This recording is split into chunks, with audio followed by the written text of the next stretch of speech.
God blooms from the shoulder of the elephant who becomes courteous to the ant. Oh, don't grovel. One thing I can't stand is people groveling. Sorry. Hello again, and welcome back to the channel. I'm your host, and today we're going to be talking about another Pixar theory. We're going to, in fact, be talking about one of the most important characters in Pixar's Brave, and just what the heck might be going on with him.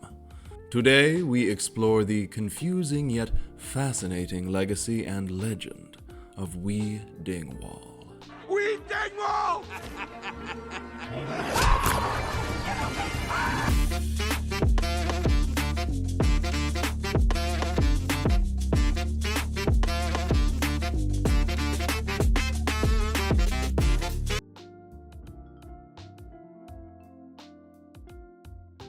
In Pixar's 2012 film Brave, audiences are introduced to an ensemble of comically mismatched young suitors competing for the hand of Princess Merida.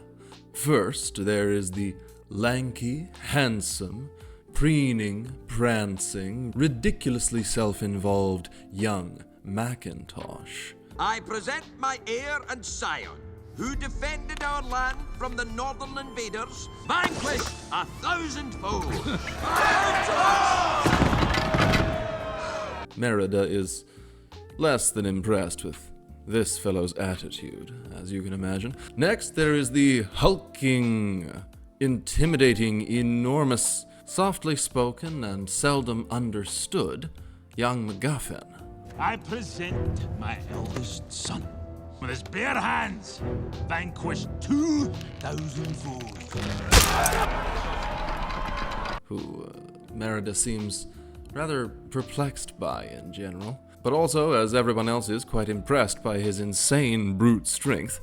Finally, there is Wee Dingwall, the haphazard, clumsy, and generally rather zoned-out son of Lord Dingwall, the head of the third main other clan. I present my only son.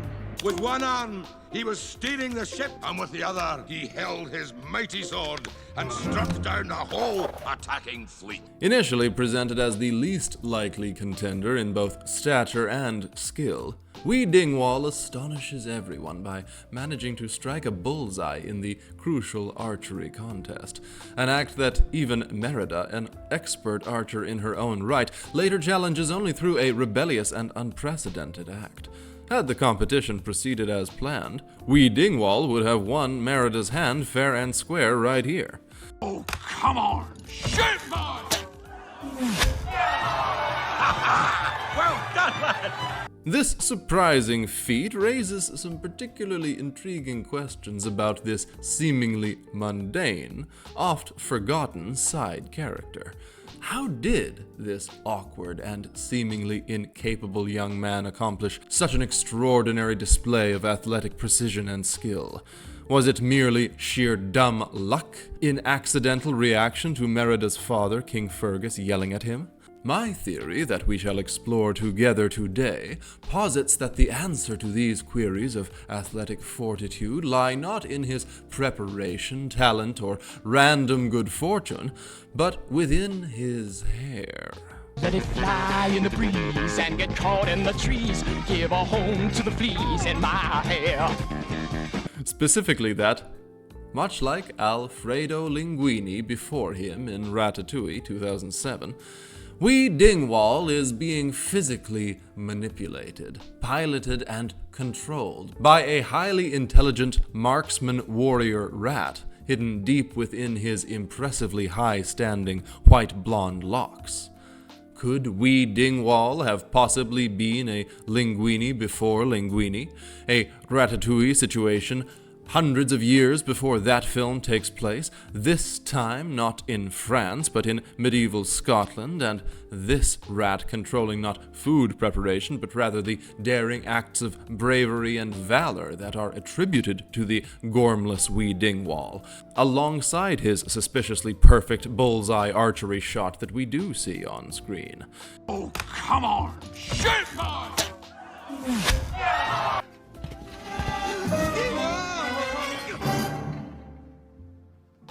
This video will seek to answer every one of these questions, so sit back, relax, and let's get into this together.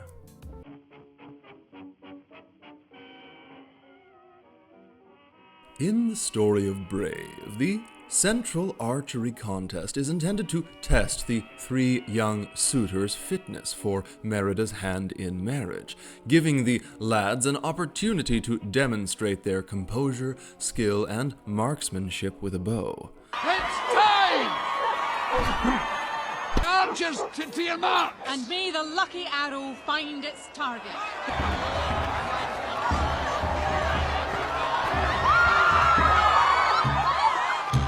Merida initially chooses archery as the event of worthiness so that she may enter herself as a ringer, as she knows that she will be the most talented archer in attendance by far. And I'll be shooting for my own hand! What? Curse this dress!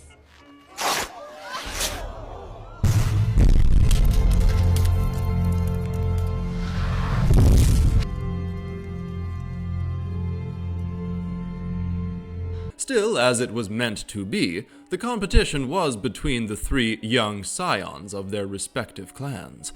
Of the three young men competing, the hapless, listless, seemingly aimless Wee Dingwall is depicted as the least generally capable.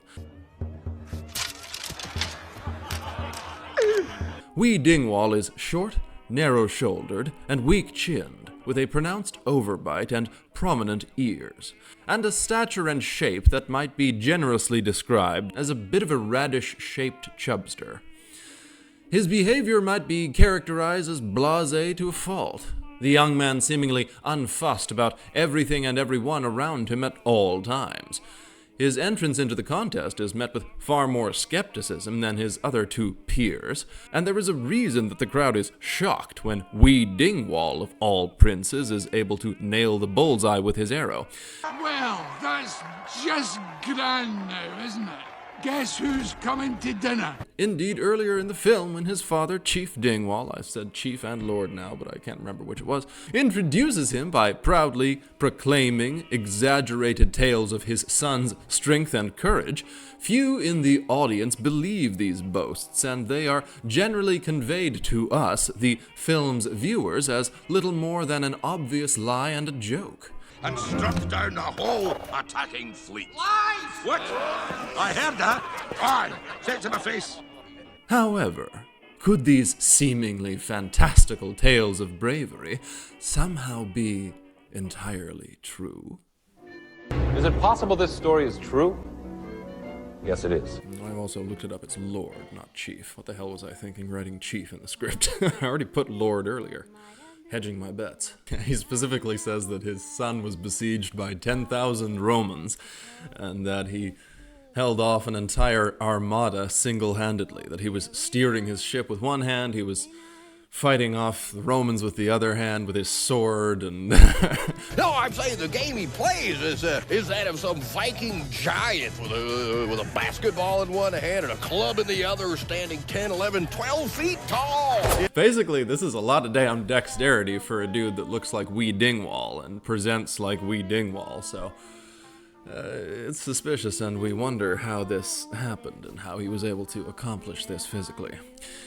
To support this hypothesis that these tall tales might be true, when he does have his chance against all expectations, in spite of all doubts and in the face of a great many scoffs and jeers and heads shaken in disbelief, Wee Dingwall fires an arrow that lands squarely in the center of the target, securing him the presumptive hand of the princess in marriage. While played for shock value and laughs in the moment, this scene, my favorite scene in the film, by the by, the entire archery scene, and its implications for the character of Wee Dingwall invites, nay, demands deeper scrutiny and a theory. Unlike the other suitors, one of whom is a highly timid yet comically imposing physical specimen, the other a fearsomely preening pretty boy with long flowing raven hair, Wee Dingwall appears utterly physically and perhaps even mentally incapable until the moment his arrow actually finds its mark. Anyway, my brother Louis, he's a little off to the side, you know? Foofy. His shot is not just competent, it is perfect. Such a radical contrast between apparent ability and actual result recalls the core premise of another earlier Pixar film. As I said a little while ago, Ratatouille. That greatness can come from unexpected places. That great artists, or in this case warriors, can come from anywhere. That anyone can cook, or in this case, anyone can fight. And that this is all especially possible when one is aided by an unseen genius little partner in crime.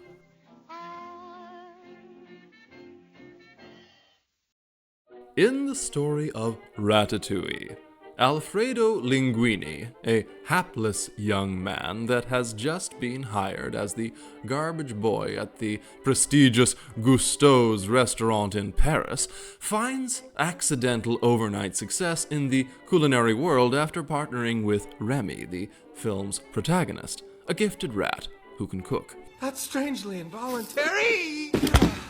One look and I knew.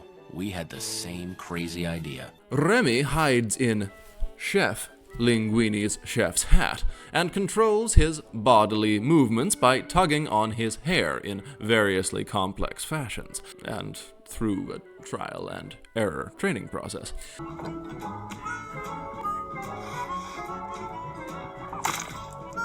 Linguini is tall, slim-shouldered, lanky, and weak-chinned, with a pronounced overbite and prominent ears. Is slightly chubby, again, around the middle, and is in contrast to Wee Dingwall, painfully socially awkward and self-aware, with a highly expressive face and an excitable, jumpy manner, whereas Wee Dingwall is just kind of laid back and not thinking about you or anybody. The two characters' physical resemblance is notable and hard to ignore, particularly in their exaggerated features, spindly limbs, and seemingly naturally uncoordinated body language, as well as both of them being quite awkward-coded, but in different ways awkward-coded, but still both characters who stand out as being awkward in their settings. Oh, wee lamb.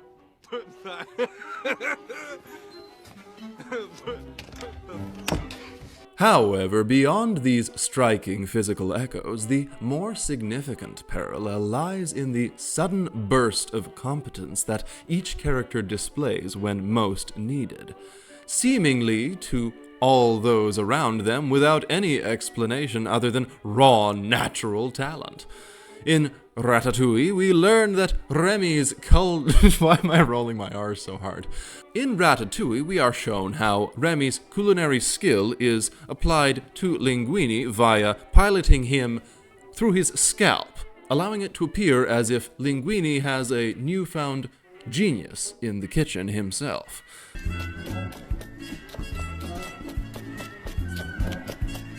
Applying this same logic to Brave, it is plausible, if not even perhaps likely, that Wee Dingwall's moment of excellence we do see, and the many boasted of that we do not see on screen, could be the result of a similarly hidden rodent influence.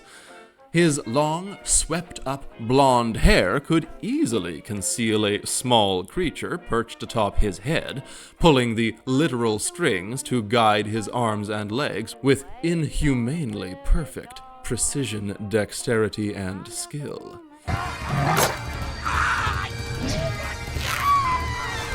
Indeed, that very inherent absurdity of Wee Dingwall's triumph in the archery contest invites this kind of whimsical speculation.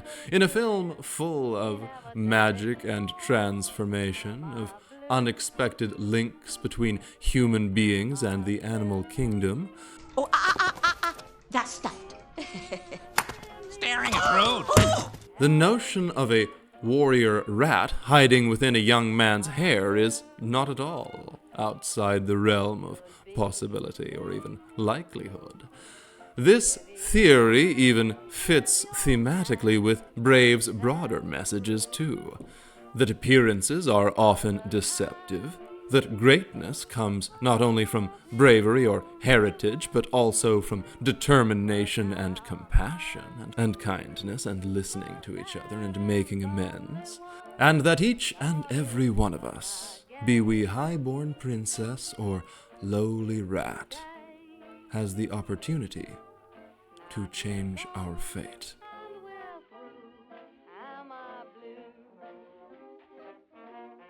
If we accept my theory's premise that Wee Dingwall is in fact operating under the guidance of a great warrior rat hidden in his hair, the next question naturally becomes, is there a deeper connection between this noble Scottish prince of the Highlands and our good pal Alfredo Linguini of Ratatouille? One possible explanation that must be considered is the notion that Wee Dingwall is an ancestor of Linguini's, and that his experiences with his own rodent partner may have been passed down genetically in the form of a strange but undeniably innate connection to and compatibility with rats. Coincidence? I think not! There's even some people that theorize that Gusteau himself had his own rat, and that he passed down the ability to be controlled via scalp by a rat to his son, Linguini. So perhaps Gusteau got it himself if he had his own rat from Wee Dingwall and the Dingwall line. What I say is true. Anyone can cook, but only the fearless can be great. While no specific canonical Easter eggs or Pixar timeline connects the medieval Scotland of Brave with the modern-ish 1950s-60s Paris of Ratatouille, Pixar is extremely well known for including subtle interfilm references and Easter eggs, hinting at a shared universe, not the least of which is a legendarily theory-spawning carving of Sully from Monsters, Inc. amongst the witch's many woodworks. Yeah, seriously, this little carving spawned a universe. Woo! Good lord, spawned a theory that has fed a generation. Anyway, beyond this general connectivity lent between the films by the usual Pixar brand of Easter eggs and visual in-jokes, there is also the fact that a key plot point in Ratatouille itself is the mystery surrounding and eventual reveal of Linguini's true paternity as being that of Auguste Gusteau. Similarly, Linguini could just as easily have another notable, far more long-lost relative, one who is similarly fairly physically funky, yet all the same unexpectedly adept in their chosen field. The obvious visual and vibe similarities between the characters, combined with the thematic echo of their arcs, make this one of my favorite new bits of headcanon within the Pixar universe.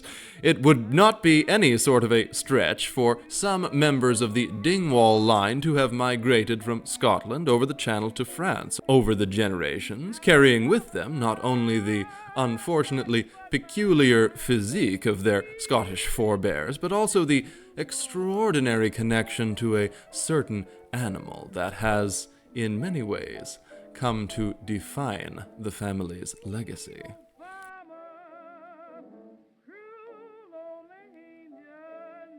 Lord Dingwall, the chief of their clan and another character played for comic relief, is known for his loud, brash, and prickly personality, often flashing the Dingwall family jewels to great effect. Feast your eyes! That's my boy! When he introduces his son, he tells of great deeds of courage and daring that his son has somehow accomplished with ease, of beating back, as I said earlier, an entire armada full of 10,000 Roman soldiers with his one arm steering the ship and his other using a sword to battle men physically. As I also said earlier, most viewers interpret these stories as nothing more than boastful nonsense, an extension of his own blustery and overgrown ego. However, if Wee Dingwall truly does, as I suspect, have a hidden helper influencing his actions in these particularly high-stakes moments, then the legends might contain more than a grain of truth. Perhaps the younger Dingwall really did perform heroic deeds, defeat formidable Roman foes, and act with great courage in a mighty naval battle, all with this mystery rat's aid. This would change our perspective of Lord Dingwall from that of a delusional braggart who doesn't know when to stop exaggerating, to instead one of a proud father whose son has indeed achieved remarkable feats, albeit with, unbeknownst to his father, some rather unconventional help. Basically saying that he's Asterix is what he's saying that his son is, defeating all those Romans. You know, we have athletics in the village too. But obviously, as we all get some of the magic potion, it's not very exciting. Are you listening to me?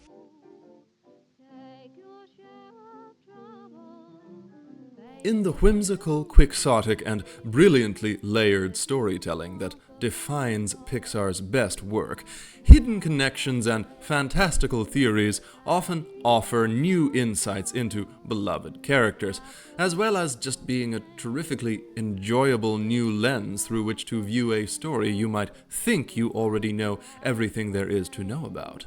The idea that Wee Dingwall is controlled by a rat hiding in his hair, mirroring the premise of Ratatouille, might seem a little absurd at first glance. But I think that there's a hell of a lot of compelling circumstantial evidence that I've presented here today in favor of this notion.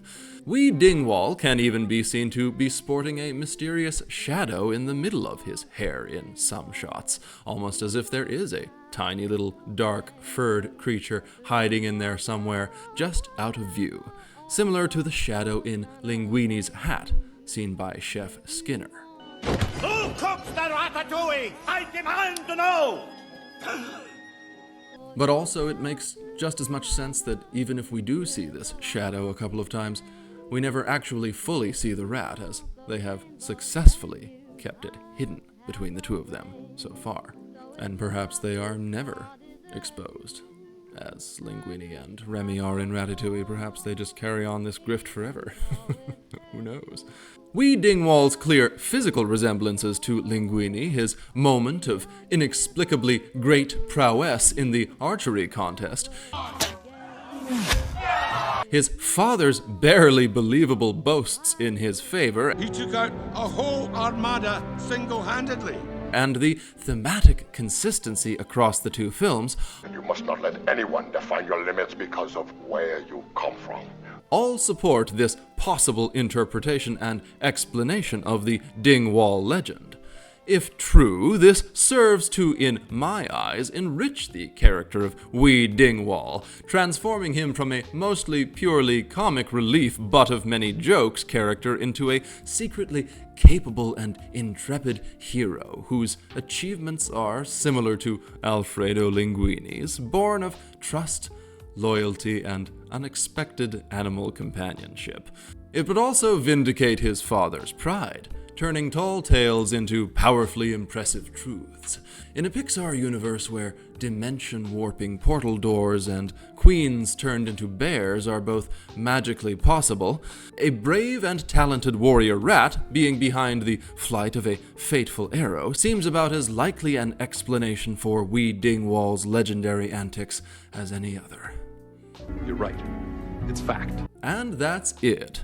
Thank you so very much for joining me today on this very silly second entry into my Pixar theories series, ongoing and continuing as I think of more to continue on with. My next one, I think, will be about how the mountain in The Good Dinosaur and also the one in Onward are somehow connected to WALL-E, but you'll see. Anyway, I'm going to talk about all of that in the next video, but thank you so very much for joining me on this one. I really enjoyed it. I wrote all of it yesterday, and I'm just recording it today. It was just an idea that I had watching Brave about 48 hours ago, and then sat down to write the script, wrote it all in pretty much one go, and edited it over the next day after that, and then came here and recorded it for you all today. So I quite like it. I was quite happy with it at the end of the day, so thank you so much for joining me for it as well. Thank you ever so much for watching, and if you're still here, good night, good luck, and... Quick! Get out! Get out of here!